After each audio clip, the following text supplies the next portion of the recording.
That's more people than die from car accidents or from gun violence, and half of those 46,000 deaths. That's more people than die from car accidents or from gun violence, and half of those 46,000 deaths. That's more people than die from car accidents or from gun violence, and half of those 40 deaths. That's more people than die from car accidents or from gun violence, and half of those 40 deaths. That's more people than die from car accidents or from gun violence, and half of those 40 deaths. That's more people than die from car accidents or from gun violence, and half of those 40 deaths. That's more people than die from car accidents or from gun violence, and half of those 40 deaths. Die from car accidents or from gun violence, and half of those 40 deaths. Die from car accidents or from gun violence, and half of those 40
are related to opioid abuse. We thought the best approach would be to let you hear the truth. No filter, no censors, just the straight facts from people who have lived with the hard consequences of opioid abuse. You're going to interviews that include some raw emotion and some profanity. You're going to witness real tragedy and learn what happens when drugs take hold of real people and don't let go. You will see that those whose lives are taken over by drug addiction are often kids from stable homes with strong families. Good people who had great childhoods, were given everything they wanted, and had everything going for them. But they took one wrong turn and they were hooked. And once you're hooked, it is so very hard to get off these drugs, and the spiral down is so quick. After you watch this film, we want you to talk about it. We want you to talk.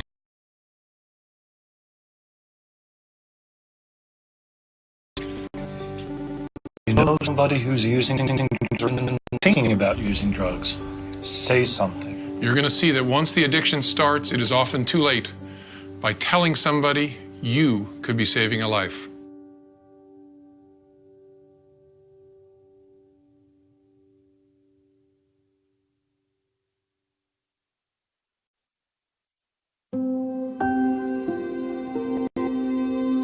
I didn't care. I didn't think about it. I just did it. Once we started getting high, it was done.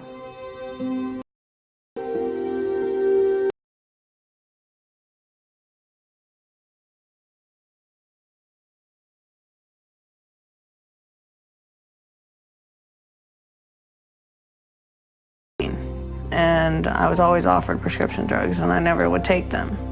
Then I was in a car accident. I was running down in the middle of the night to get some water, fell down the stairs, landed on my back on the wooden floor.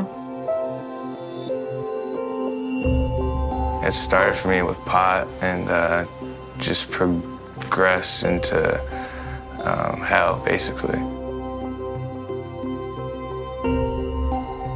Weed didn't do it for me, but definitely weed started it all for me. It was definitely something I didn't see until it was too late. I had no clue what I was getting myself into, so.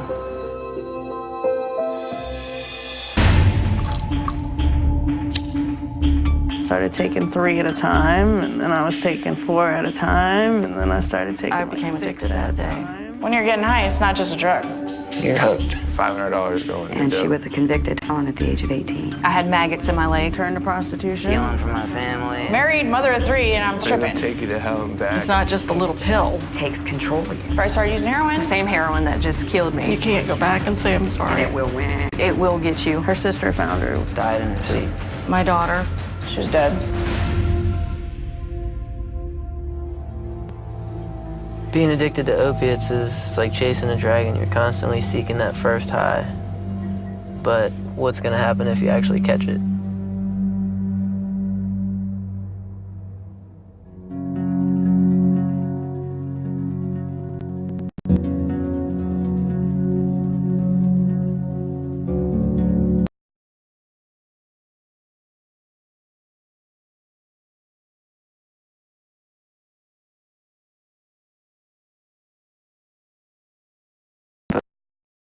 I could have done anything. I would have paid any kind of school, stuff like that. And I paid for things.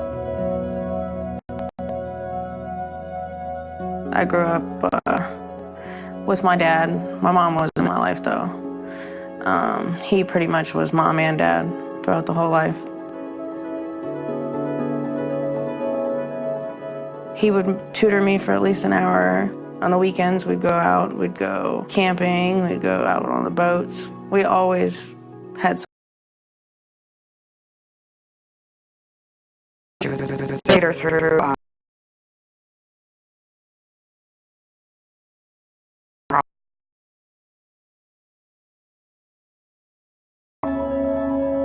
she was a very good student. She was in 8 classes, AB honor roll. worked myself up through the years with minimal college to a position. I worked as a corporate account executive.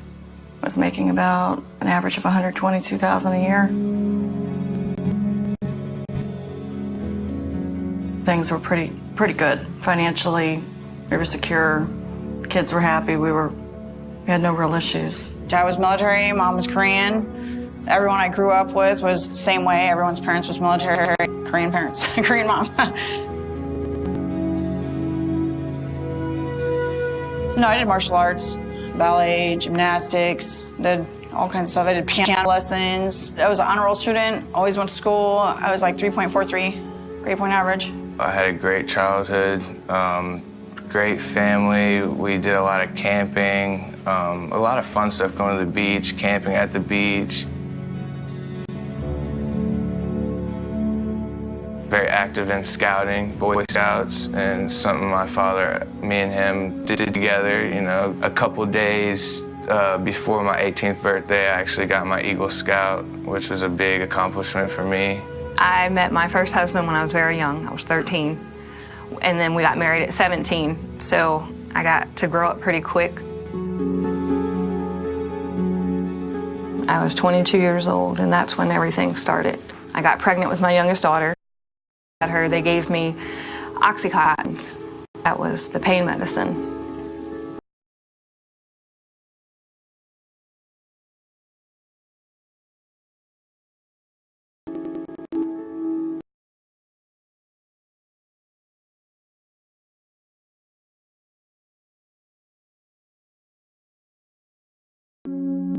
Friend offers you something, party or at home, or you're having a bad day and you need something to pick you up, so somebody hands you a pill and says, here, this'll help you feel better. That's how this problem always starts. I was at a concert, and I was 15 at the time, and I was drinking a beer, so I got a possession alcohol charge. I got put on probation, so then I couldn't smoke pot anymore. So I started to panic, and then somebody approached me and said, well, here, try this, and it was Oxycontin 80. So I was hobbling into work, and a young lady that worked there used to be pharmaceutical and sales of things. And she said, Katrina, have you gone to the doctor for this yet? And I said, no. So she said, well, I have these things. Take one. Not go home, take one, you know. A glass of wine. So, which she gave me, but instead of taking one, I took two. I didn't know what they were. And took the two, had my glass of wine, and all of a sudden, it just triggered something in my brain, and I would say I became...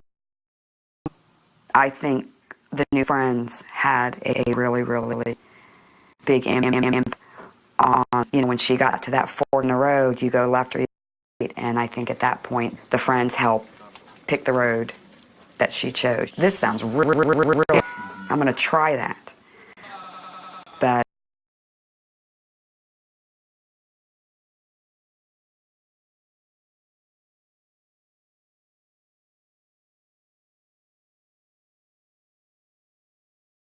It wasn't like I'm depressed, so I'm gonna take this to make me feel better. It was kind of like, I'm feeling good, I'm gonna try this to see if I can feel even more better. Started taking 3 at a time, and then I was taking 4 at a time, and then I started taking like 6 at a time.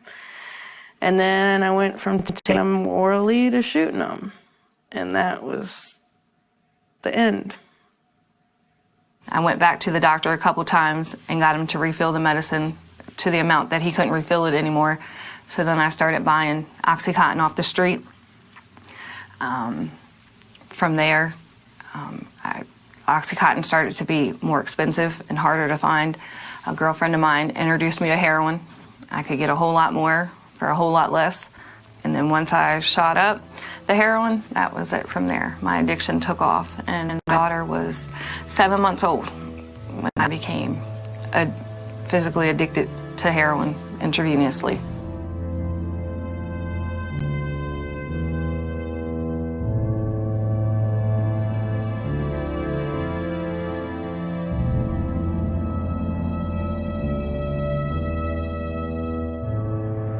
I never hesitate to ask them all which drugs they've tried.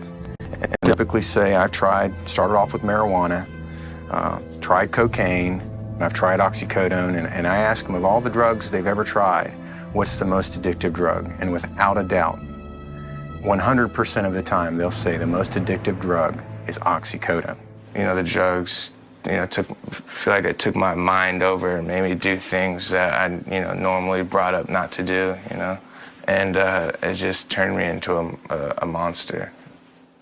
I just went in my medicine cabinet, but he's like, oh, hey, these will get you high. Let's do some. So I was like, okay, you talked me into pay anything. It doesn't even have to be a dealer. It could be right in your house. And next thing you know, you're hooked. My friends in the beginning were the friends that didn't do anything, and then I met the crowd that did do stuff. You are who you hang out with. That is for sure. these kids go into it as, I'm just going to go to a party and, hey, they're doing this over here. Let me, I want to fit in. Let me do it a little bit. And it's the devil. It gets you. It's, it's that temptation. Hey, it's a fun party over here. It'll suck the life out of you. All I wanted to do, if it had been in front of my face, is do it. It's not just a little pill. Respect the power of that, of that pill. It's just because.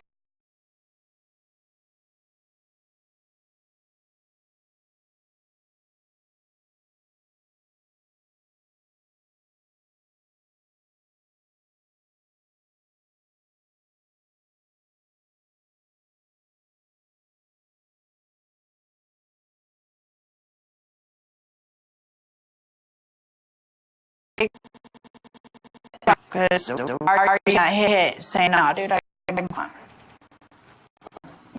You're addicted. People are like, I only smoke weed.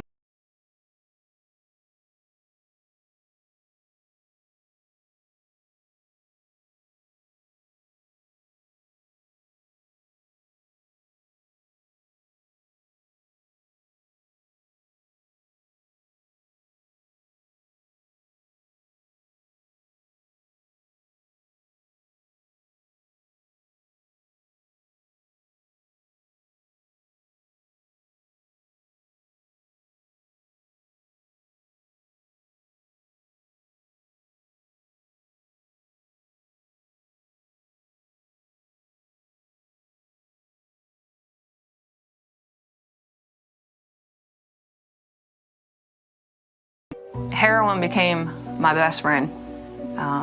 Heroin became the love of my life. I put heroin before my family. I put heroin before my children, and I thought that I couldn't do nothing in life anymore without heroin. There's absolutely no difference between, in my mind, a heroin addict and a pill addict. We both will do anything to get it, break the law, do whatever. You're both addicted. You both go through the withdrawals. You both go, it's the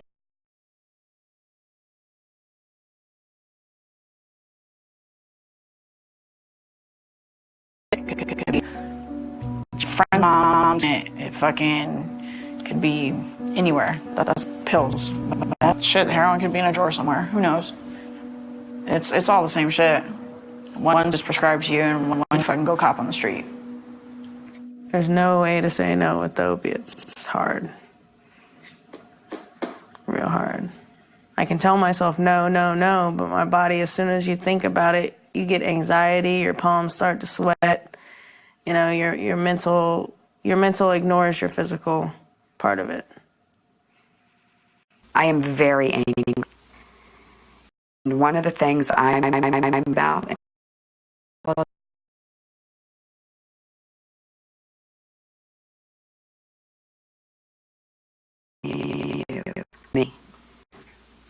And I'm the one that can help you. I'm the one that helps you. I'm the one that supports you. I'm the one that'll always be there for you. You need something, I'm going to be the one to take care of it for you. But something that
Hold on, something's coming out of here. Look, there's a bird, dude. It knows what's good. I'm telling you, I just heard it inside. Hold on, something's coming out of here. Look.